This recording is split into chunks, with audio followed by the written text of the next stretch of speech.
Hola amiguitos, bienvenidos a nuestro canal Familia Herbert Vlogs. Les voy a presentar que estamos paseando acá vamos a entrar a una cueva que se llama acá en Tasmania, que se llama Mole Creek. Entonces vamos a ver si se puede ver, porque es como es una cueva, no sé si va a aparecer claro. Ahí vamos a ver qué se puede, qué les puedo mostrar, ¿ya? Veamos. You guys too, like it is a good tour, but it's just the business aspect of it. It's just shot, you know, and the amount of people we disappoint every day, you know, it's a lot. Yeah, I mean, I reckon we're turning away at least 200 people a day at the moment, sort of thing. So yeah, it's pretty bad, but yeah. But anyway, let's go. Oh, I know. Yeah, pretty cool here. You want us to close the gate?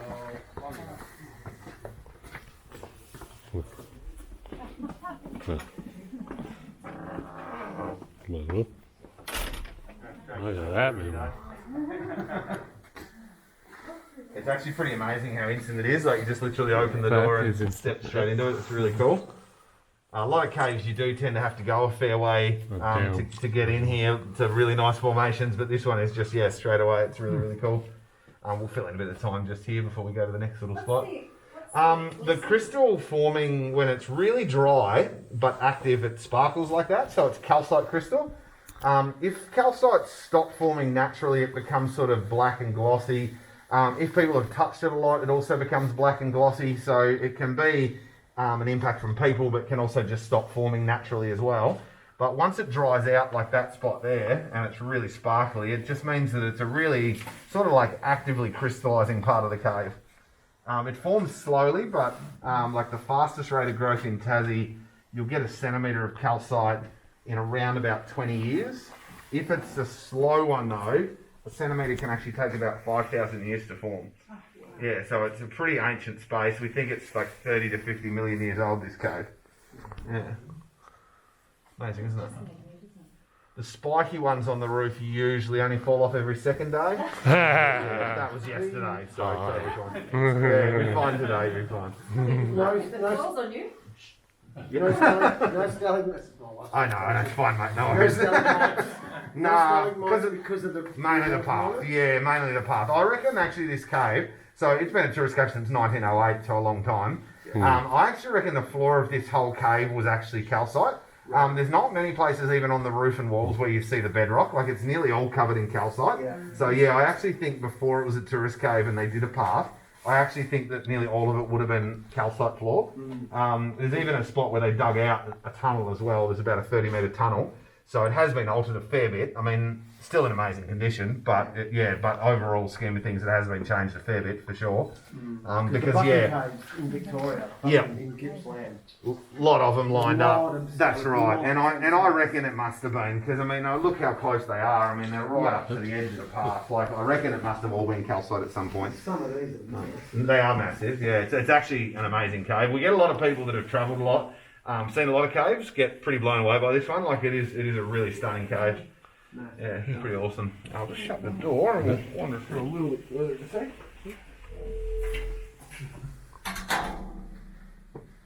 Just sneak past you up here in a sec. Just stop where you are there, mate. You're right. I'll just sneak past you just to the other side. So, watch out, you don't touch anything. Only on the floor. Only your feet. Yeah, my tall head. So in the time I've worked here, so all jokes aside, we've only ever had one fall on the roof. It was actually attached to some tree roots. The tree we think just grew a little bit and pushed one off. But it's only ever happened once since I've worked here, which is a long time now. There was a fine hollow straw and all around it was tree roots. I remember when it fell off because I was actually doing the tour. The guy, I thought he'd broken it, so when I marched it back, he had his hands up in the air like this, he's like, mate, I know exactly what you're thinking. I didn't touch it, it just literally fell all around me. I'll show you the spot when we get up here. It was well out of reach. The tree root that it was attached to is still there. I reckon it was just the tree gave a little bit and just pushed it off because he couldn't have actually reached it. You definitely saw a slight hidden day for about 10 seconds. I apologised to him. I said, look, I just thought you water dripping onto and it he was like, I totally makes these things. No, it was dripping. But like after heavy rain, this is a really active cave, so it's still forming a lot. It's just it's a bit of a dry time of the year. Another month or so from now, it'll be dripping more, but it's just coming out of summer, so we've had a little bit of rain lately, but not enough to make it drip much. Yeah. Yeah, it is fairly dry, yeah, but this time of year, because it's April, like we've had a bit of rain here and there, but it's coming out of summer, so we still haven't really got to our wetter season yet. Yeah, every now and then we get heavy rain in the summer, but not that often. Some of the real black ones are actually from tannin from vegetation, but mostly it's iron oxides. Yeah. Yeah, so the spot, it is awesome here, isn't it? Yeah. Yeah, it is jumping quite a bit. Amazing. Yeah, like if you shine the torch around, you can see little drops on the end. Like it is still forming. Most of them have a little drip on the end. Yeah. Yeah. So the spot that I was telling you where one fell off, it was from just up there. See that tree root? Oh, yeah. That was attached to a heap of formations around that bit where it's lighter brown. Yeah. That was all formation and it fell off all around the guy standing back where you are. And just get all around in these bits. Yeah. But you get, as you can see, like it's way too far away from him. Like he would have had to either climb the wall or throw something, and there's no way to get. Like it was just totally natural. Yeah, it does look kind of waxy. But when it's wet in here, it looks even more waxy. Like when all the walls are flowing, like all this cascades, you actually get quite wet doing it too in the winter. Like it's actually pouring on your head sometimes.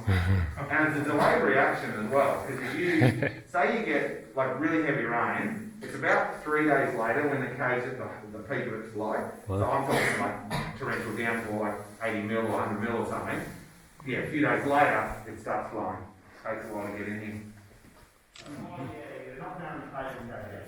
They're down in cave, but not in cave. No, actually not. No, the cave in cavity, that continental breeds, they can't take over caves. So yeah, not in cavity at all. Yeah, nearly 3,000 caves in Tassie, though. Really? Yeah, 400 just in this area, but there's nearly 3,000 caves in Tassie. Yeah. Where's the other area? Hastings down south has about 300, Guns Plains has about 200. Yep. Then there's heaps of random little isolated spots like Savage Brown. Yeah, so see how it's really brown, but then it's now just really pure calcite. Yeah, it's really cool. But the limestone itself is the same type of limestone. What's happening is the same process, so calcite's forming in the same way and pretty similar minerals. Yeah. But they are quite different actually. Like, I don't know if you guys have gone there as well, I can't remember now. But, that is very, very impressive. Very cool, but yeah, it is, yeah. Very, very impressive, that one. It's not similar at all, really. Yeah, very worth checking out. Nowhere near as much, but then it's got big spaces, it's got rivers, it's got glowworms, it's a massive cave. So this is quite a small cave, obviously got a lot in it, but it's actually not very big. If we can. So you guys are back in, okay? Yes. Yep. The next bit we're about to walk through was actually dug out back in the 1930s. So the sort of like original tourist cave, King Solomon Cave, is where we're about to go. So that was actually found in 1906. 1908 it was opened up to tours. They originally found it, guy was actually off in the bush hunting, he had a heap of dogs with him. One of the dogs actually took off after a wallaby. He saw the dog disappear in the bush and then it didn't come back. So he didn't have a clue where his dog had gone and he just couldn't figure out why it hadn't come back to him. He tries to lose any more than 2 or 3 weeks, okay? The next little bit around the corner, I'll go first, but as you get around the corner, there's about 3 steps. If you look left, when you get to the top of the steps, there's a really nice formation. You go 1 step too far, you can't see it anymore. It's just kind of hidden in a little spot. So I'll show the first person as you get to it. But basically, it's a bit of a tight squeeze. Actually, I think it's 4 steps. 4 steps, and the top step, look left. Yeah, 4 steps. 4 steps, look left. Hola, vida. Hola, amigo. Hola, papi.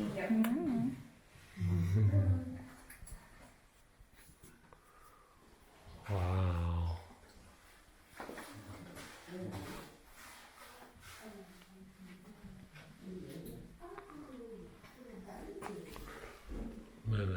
impressive.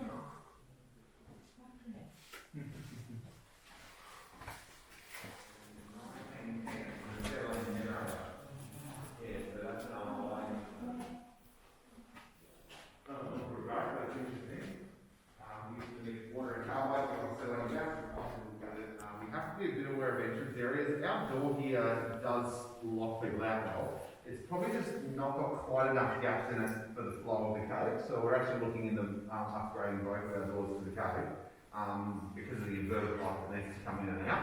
It's got this entrance, which is fine.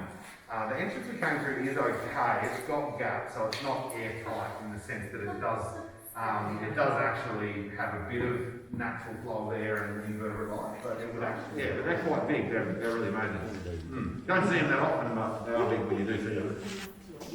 It's the cave crickets that enter the cave and exit the cave. So because cave crickets go in and out all the time at the entrance area, that's the overlapping food source for them, and that's why they live in here perfectly. Yeah. If you didn't have crickets, you wouldn't get them. But yeah. Yeah, pretty amazing. And the glow ones, they're in the arm, Yeah, they're a larvae of an insect called a fungus gnat. Fungus gnats are pretty high, but because it's dissolved limestone, it's actually too high in calcium to be actually good for you long term. Yeah. So people that actually live in this area that have it in their water have to be a bit aware of that in the long run, because if you've got it in, say you've got a bore or something, or your main source of water is from it, you're more chance of kidney stones, gallstones and things like that. So it's actually not that good for you in the long run. Yeah. But like I said, stuck in a cave, you'll be absolutely fine. Yeah. Yeah, and there's nothing in it that's bad, it's just more the concentration. Yeah. The river water in caves is pretty perfect though. Like That's it. To physically join that would be fun between the two. So how many years would it take technically to join them? If I had to guess, it's probably millions of years for that one. It'd be at least hundreds of thousands, but probably more like a few million years for that sort of size column. Okay. Yeah, we think the cave itself is between 30 and 50 million years old. Wow. Yeah, pretty crazy, isn't it? Yeah, but it depends on your way of thinking as well. True. Creation lots of different ideas could have changed that. Yeah, lots of different. Could have made it that way. Yeah. Yeah, no, there's lots of different ideas on time frames for sure. True. Absolutely. Yeah, no doubt about that. Because I know the people, some scientists that have been doing stuff in Grand Canyon have changed their thinking. Like a lot for me. Yeah, for sure. Yeah, that's right. I think it's one of those things when we're talking such vast amounts of time, we can't really know for sure. It's only different theories to different ideas, really, isn't it? Yeah, absolutely. I mean, that's right. There's lots of people that think it's all a few thousand years old. There's people that talk millions of years. It is really quite different with everyone, and that's the thing. I mean, it's kind of what makes it interesting, because everyone's different with different ideas. Yes. One thing that I do find, though, I think everyone definitely agrees this cave's pretty awesome. Correct. Absolutely. How and when it all got here is definitely always up for debate. Absolutely. Even fossils and things, people don't really know. Like, see, there's dating techniques for calcite, but we can only date with the current method that they look into to about 500,000 years, right? So they think that they've worked out a way to date calcite to 500,000 years. But nearly always the reading comes back greater than 500,000 years. So that kind of means that we don't really know. I mean, it's a theory towards a dating technique, but at the end of the day, I mean, imagine what the guides were telling you here in 1908. 100 years ago, different ways of thought then too. One thing I have thought about this cave a lot, so when you look around a little bit, there are a few breaks and things in here. Overall, they actually looked after it pretty well though, didn't they? Like, it's in pretty amazing condition. How easily in 1908 could they have said souveniring was fine? It could have happened so easily, and luckily they didn't do that because it's actually in great condition. So I think that's awesome. Just, I guess, the respect for it. Yeah, they must have really had a pretty healthy respect for it, and then considering when they were doing tours though, like, it's pretty lucky that they did, because a lot of people didn't. It was pretty badly trashed in those early days. Go get.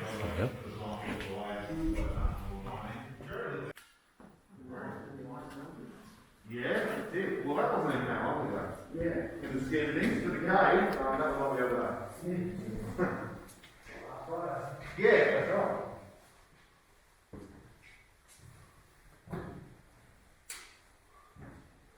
Wow. That's intense. The curvature. Yeah, is beautiful, like aren't insane. I'm like, what's going on? Yeah, no, it is cool. It really is a beautiful cave, isn't it? It's incredible. It's very, very amazing. Not a bad office I've got. No. Pretty good. I wonder why it's called King Solomon's. Yeah, that's right. The earlier days must have thought, oh, this must be okay. Solomon and his lost treasures. Yeah, mate. lost treasure. Absolutely. Absolutely. Like they found the treasures. Yeah. Wow, that's intense too.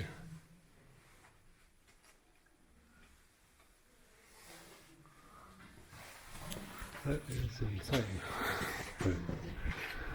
A cone. A little bit. But, True. yeah.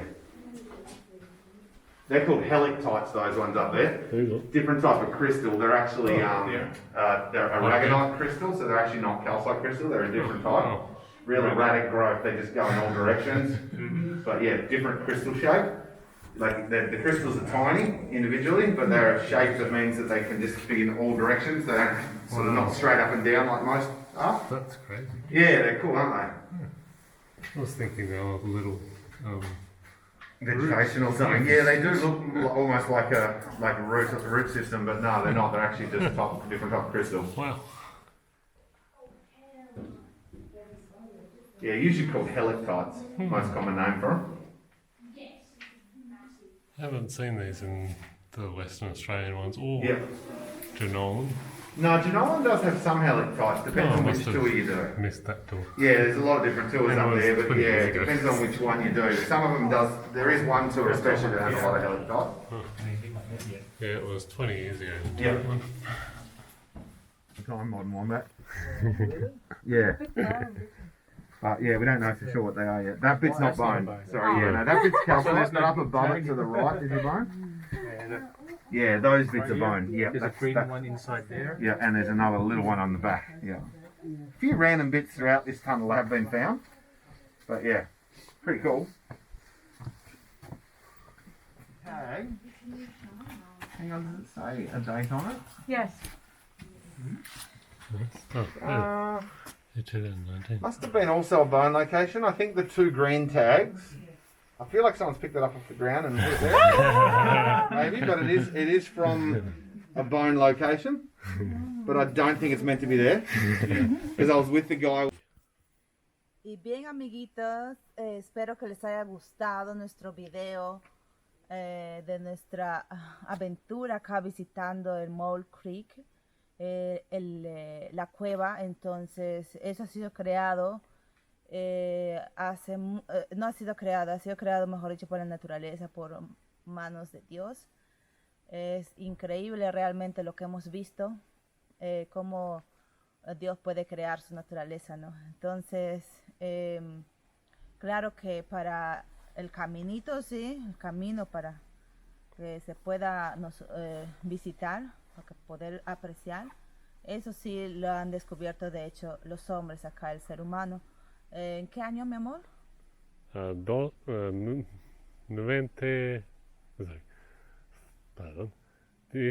1906. En 1906 lo han descubierto esta cueva. Entonces han empezado muchas personas, expertos a crear el caminito, ¿no? Y qué increíble, ¿no? Entonces espero que les haya gustado y bueno, espero seguir mostrándoles más videitos de nuestras aventuras. Besitos, chao.